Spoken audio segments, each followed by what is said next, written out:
The Mouth, Gothic Tale by Rolando Enrique Rosales Murga.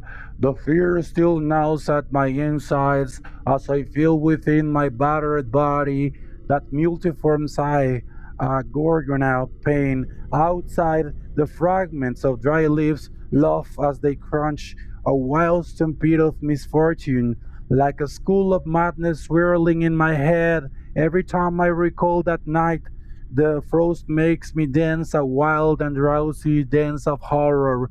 My mouth dances with the shivering. Bound to bed, I wait for the days to pass. I do not know how long I have been in this prison of darkness.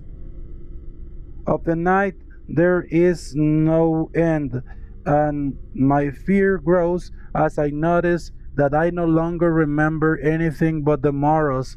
Lemurs and of horror pace around my room, tearing at their locks, and melted pupils remind me of desolation.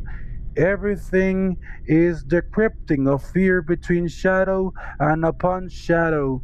When the cold steel of a weapon is pressed against the temple, a horror like rusted iron fills the chest with stupor. In it is in that moment that one truly realizes the weight of existence.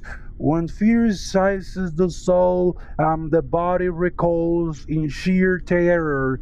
When breath escapes through that wild, frantic urge and the hollow impotence, cowardice laughs in one's face with bulging eyes and foaming mouth.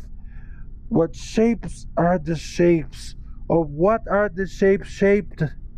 Tick tock without a clock. I hang from the mouth that bit into my soul that night.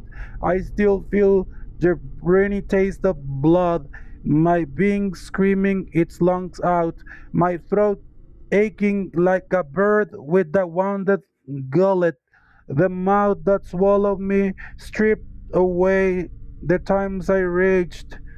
The mouth that swallowed me had the breath of myrtle and azalea. It filled my weary body with an effluvium of orange blossom. The mouth tastes of pineapple to me, despite having lost myself. The last thing I remember is myself lying upon myself, weeping for me. No one else would have had such pity for a life so abruptly extinguished by its own hand. The days of glamour are over. Days are born that even the colorblind would view with horror, for they cannot be seen.